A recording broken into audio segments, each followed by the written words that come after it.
Hi everyone, this is advocate Priyanka. और आज मैं आप लोगों को एआईबी एग्जाम के लिए बहुत ही इंपॉर्टेंट टॉपिक आप लोगों को के साथ डिस्कस करने वाली हूँ, जो हर स्टूडेंट के लिए बहुत मुश्किल है कि अलग अलग लीगल मैगजिम्स जो हैं, जो लेटेंट मैगजिम्स हैं हमारे लॉ में, उसको अलग अलग जगह से इकट्ठा करना, उसको लिखना।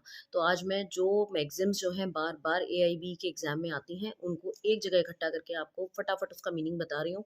आप भी अपना कॉपी और पेन लेके बैठ जाएं और उसको साथ साथ लिख लें। बिना टाइम खराब किए हम लोग शुरू करते हैं। अपना पहला लेटिन मैगज़िम जो है उसका नाम है अब इनिशियो। अब इनिशियो का मतलब होता है कोई चीज़ शुरुआत से ही। हम कहते हैं दिस कॉन्ट्रैक्ट इज़ वॉइड अब इनिशियो। अब इनिशियो मतलब शुरुआत से ही गलत था, शुरुआत से ही वॉइड था, ये गलत था। तो अब मीन्स शुरुआत, इनिशियो मतलब इनिशियल स्टेजेस से ही। सेकेंड है हमारा volenti non fit injuria. Volenti non fit injuria का मतलब क्या होता है? वॉलेंटी इज वॉलेंटरली, खुद अपनी मर्जी से। Non fit injuria, injuria is the word for injury. अगर आप एक दो वर्ड का मतलब भी समझ जाएंगे तो आपको याद आ जाएगा कि वॉलेंट्री नॉन फिट इंजूरिया का मतलब जब आप अपनी मर्जी से सहमति देते हैं सामने वाले को कि अगर आपसे मुझे कोई हार्म होता भी है तो आई वोंट क्लेम, मैं सू नहीं करूँगा आपको। ऐसा ज़्यादातर कॉम्पिटिशन्स के केसेस में, रेसलिंग के केसेस में और इन सब में होता है कि अगर मुझे कोई हार्म होता है तो मैं आप उसके लिए आप जिम्मेदार नहीं हो, मैं खुद अपनी वॉलेंटरली इंजरी लेता हूँ। Third is res ipsa loquitur. Res ipsa loquitur का मतलब होता है जब चीज़ें अपने आप बोलती हैं। मतलब कोई मर्डर हुआ कहीं पर किसी एरिया में और उसके आसपास के लोग सब ये कहते हैं कि ये चीज़ें तो अपने आप ही स्पीक अप कर रही हैं, क्योंकि वहाँ चाकू भी पड़ा हुआ है, वहाँ ब्लड के निशान भी पड़े हैं, किसी के हाथ में खून लगा हुआ है जिसने मारा है, वो डरा भी हुआ है, वो भाग भी रहा है पुलिस से। तो किसी को कुछ कहने की ज़रूरत ही नहीं है, चीज़ें अपने आप बयान कर रही है कि सब कुछ क्या हुआ है वहाँ पर एक्ट। तो इसको कहा जाता है res ipsa loquitur. Fourth one is injuria sine damnum. ये टॉट का एक बहुत ही इंपॉर्टेंट मैगजिम है। दो को एक साथ पढ़ते हैं, damnum sine injuria and injuria sine damnum. अब इसको ऐसे पढ़े, इंजूरिया मीन्स इंजरी, डेमनम मतलब डैमेज, सिने मतलब विदाउट। तो जहाँ लिखा है इंजरिया विद साइन डेमनम मतलब इंजरी विदाउट डैमेज, आपने इंजरी कर दी, इंजरी हमेशा लीगल होती है, इंजरी आपने कर दी मगर डैमेज कुछ नहीं हुआ सामने वाले को, स्टिल यू आर लायबल। मैंने किसी का लीगल राइट छीना, उसको इंजरी कर दी, मगर उसको नुकसान नहीं भी हुआ तो भी ही कैन सू मी। ठीक है। और अगर उल्टा होता है डेमनम साइन इंजूरिया मतलब डैमेज कर दिया बट मैंने उसको कोई लीगल हार्म नहीं किया था, उसका कोई राइट नहीं छीना था, बट मैंने फिर भी उसको इंजरी कर दी। जैसे ग्लूकोस्टर ग्रामर स्कूल में पढ़ा था हमने कि एक इंस्टीट्यूट के बगल में एक और इंस्टीट्यूट खुल गया, वो उसको डैमेज कर रहा है मगर इंजरी कुछ नहीं की, अलाउड है। तो इस वजह से यहाँ पर ये होगा डैमेज विदाउट इंजरी। तो आपने याद रखना है एशबाय वर्सेस वाइट का जो रूल था वो था आपका इंजरिया साइन डेमनम, और डेमनम साइन इंजरिया में लगेगा आपका Gloucester grammar school. Next is nemo date code non habet. थोड़ा सा मुश्किल है, दोबारा सुनिए। Nemo date code non habit.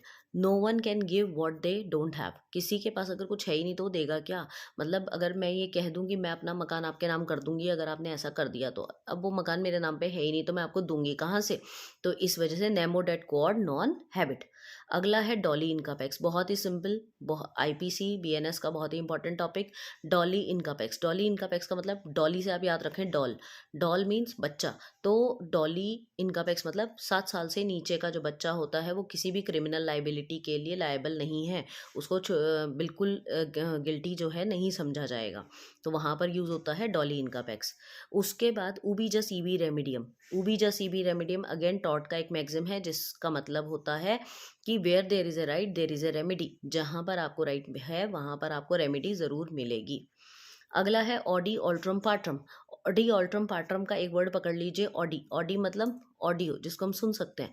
तो सुनने से रिलेटेड कुछ है, मतलब both sides of the party should be heard, of the case should be heard. मतलब अगर एक केस में दो पार्टी है, एक डिफेंडेंट पार्टी और एक प्लेंटिव पार्टी, तो दोनों साइड को जज को सुनना है। चाहे जज को ये भी पता है कि कौन गलत है कौन सही है, फिर भी दोनों को अधिकार है अपनी बात बोलने का और जज का फर्ज है उसको सुनने का। तो both party should be heard always.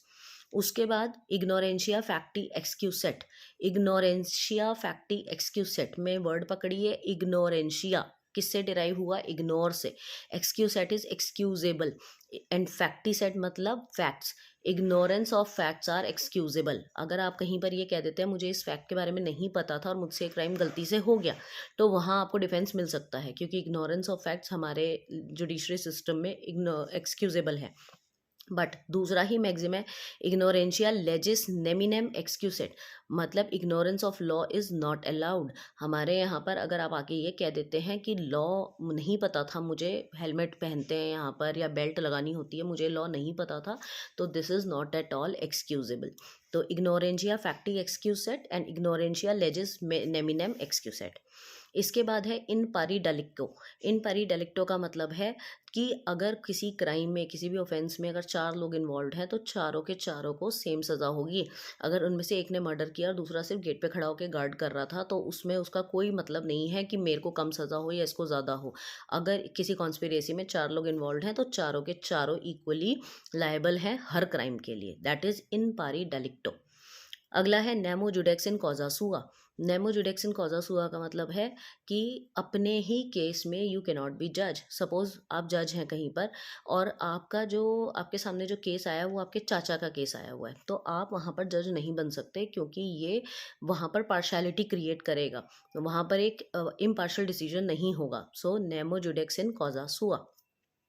उसके बाद सिनेडाई। सिनेडाई का मतलब क्या होता है, इनडेफिनिट पीरियड के लिए किसी चीज़ को एडजॉन कर देना। मतलब कोई चीज़ ऐसी, सिनेडाई आपने अक्सर ये पार्लियामेंट वगैरह में सुना होगा कि जब भी कभी कोई बहुत ज़्यादा वायलेंस हो जाता है या कुछ हो जाता है तो हम एक अनलिमिटेड पीरियड के लिए जो हाउस की जो मीटिंग है वो एडजॉन कर देते हैं, आगे पोस्टपोन कर देते हैं। दैट इज़ कॉल्ड आपका सिनेडाई। उसके बाद रिस्पोंडेंट सुपीरियर। रिस्पोंडेंट सुपीरियर का मतलब क्या है, principal is responsible for agent. मतलब जहाँ पर एक प्रिंसिपल और एजेंट है और एजेंट से कोई गलती हो जाती है तो who will be the responsible person, principal will be the responsible person. Doctrine of stare decisis. Doctrine of stare decisis क्या कहता है, पहले का लिया हुआ डिसीजन जो होता है कोर्ट्स का किसी सेम डिसीजन को फैसला उसमें केस में, उसको आप ओवररूल नहीं कर सकते दोबारा से, तो उसी के साथ साथ आपको चलना पड़ेगा अनटिल एंड अनलेस वहाँ पर कोई बहुत ही तगड़ा पेच ना हो, कोई नया एविडेंस हो या कुछ हो, तो आप चेंज कर सकते हैं, अदरवाइज नहीं कर सकते। उसके बाद है आपका falsies in uno, falsies in omnibus. मतलब फॉल्सेस, फॉल्सेस मतलब फॉल्स, तो यहाँ से आप निकालिए कि एक बार का बोला हुआ झूठ हमेशा के लिए झूठा ही रह जाता है। मतलब एक बार का किया हुआ जो गलत है वो हर बार उसमें शक ही पैदा होता है। तो falsus in uno, falsus is omnibus, वो हर जगह गलत है। जेनरेलिया स्पेशलिबस नॉन डेरोगेंट, मतलब जनरल प्रोविजंस के आगे स्पेशल प्रोविजंस ज़्यादा इंपॉर्टेंट होते हैं। अगर किसी केस के अंदर जनरल प्रोविजंस भी लगते हैं, स्पेशल भी लगते हैं, तो जनरल को इग्नोर किया जाएगा और स्पेशल प्रोविजंस को डाला जाएगा। उसमें नॉर्मल, जैसे अब कोई केस है जिसमें कस्टम ड्यूटी को रिलेटेड है या कुछ है, तो उसमें आपका यूँ तो बीएनएस भी लगता है, मगर बीएनएस को हटा के वहाँ कस्टम एक्ट के अंडर आपको ट्रायल किया जाएगा। तो स्पेशल प्रोविजंस जो हैं वो ज़्यादा इंपॉर्टेंट होते हैं रादर देन आपके जनरल प्रोविजंस के। फिर उसके बाद इम्पारी मार्शिया। इम्पारी मार्शिया का मतलब है जो इकट्ठे, जो एक ही केस से रिलेटेड 4-5 चीज़ें हैं उनको अलग अलग ट्रायल्स पे नहीं रखा जाएगा, उन सबको एक ही साथ ट्रायल किया जाएगा, सेम चीज़ों को सेम जगह पर सेम कंटेंट के को एक ही साथ ट्रायल किया जाता है। उसके बाद है rule of construction ex visceribus actus. That means statute should be read as a whole. मतलब कोई भी अगर आप स्टैच्यूट यूज़ कर रहे हैं तो उसको आधा अधूरा यूज़ नहीं करेंगे, आप उसको पूरा यूज़ करेंगे। ये एक कोर्ट के लिए है कि जो स्टैच्यूट होता है उसको कभी भी हाफ यूज़ नहीं करते कि हाफ जो है ये मेरे केस के लिए एप्लीकेबल है, आपको पूरा एज अ होल ही उसको यूज़ करना है, पूरा पढ़ना है वहाँ पर। फिर बी मिनिमस नॉन क्यूरेक्स लेक्स, मतलब minimum damage is not curable. अगर आपका किसी चीज़ से कोई डैमेज हुआ है, इंजरी हुई है आपको, तो आप उसके लिए अगर क्लेम करते हैं तो अगर वो बहुत ही मिनिमम सा डैमेज है तो वो कोर्ट आपको नहीं उसके लिए पे करेगा, वो क्यूरेबल नहीं है। जैसे सपोज़ अगर मेरे मेरे पड़ोसी ने मुझे तंग किया या मेरे घर में ट्रेसपासिंग की या कुछ किया या कोई भी ऐसा ऑफेंस मेरे साथ हुआ जिससे मेरे को 1 या 2 रुपए का नुकसान हुआ, तो I can not put the case in front of court, क्योंकि ये बहुत ही मिनिमम डैमेज है। उसके बाद doctrine of frustration. Doctrine of frustration हमारे कॉन्ट्रैक्ट से रिलेटेड एक मैगज़ीन है जिसका मतलब है कि अगर कोई कॉन्ट्रैक्ट हुआ 2 लोगों के बीच में, और जो वो कॉन्ट्रैक्ट जिस चीज़ को लेके हुआ था वो चीज़ ही ख़त्म हो गई। सपोज़ एक मैरिज हॉल को लेके हमारी बात हुई कि आपकी और मेरी, कि हम इस मैरिज हॉल में शादी करेंगे, मैंने कॉन्ट्रैक्ट आपको दे दिया और आपने ले लिया। अब अगर इन केस परसों आग लग गई उसमें और आज की शादी थी, तो वो हो ही नहीं सकती अब तो वो मैरिज हॉल ख़त्म हो गया, तो इसमें आप मेरे को सू नहीं कर सकते, क्योंकि मैंने मना नहीं किया था आपको, बट वो नेचुरली कुछ हो गया। तो जो चीज़ इम्पॉसिबल है अब होनी, तो वहाँ पर डॉक्ट्रिन ऑफ फ्रस्ट्रेशन का कॉन्सेप्ट लगता है। फिर doctrine of double jeopardy. Doctrine of double jeopardy का मतलब क्या होता है कि जब आप किसी एक क्राइम कर बैठे हैं तो उसके ऊपर 2 टाइम आपको पनिशमेंट नहीं मिलेगी, आपको सिंगल टाइम ही पनिशमेंट उसकी मिलेगी। No one can be punished for a single crime 2 times. उसके बाद आता है पैक्टा संक्ट सर्वांडा, वेरी इंपॉर्टेंट, बहुत बार एआईबी में आता है ये पैक्टा संक्ट सर्वांडा। मतलब जो पैक्ट्स होते हैं, जो एग्रीमेंट्स होते हैं 2 कंट्रीज़ के बीच में, they need to be followed. आपस में अगर 2 लोगों का कोई एग्रीमेंट हुआ है, कोई कॉन्ट्रैक्ट हुआ है, तो तोड़ने के लिए नहीं हुआ है, वो निभाने के लिए हुआ है। पैक्टा मीन्स पैक्ट्स, संक्ट सर्वांडा मतलब वो सर्वाइव करने के लिए जो है वो किए गए हैं pacts. Next is doctrine of perspective over ruling.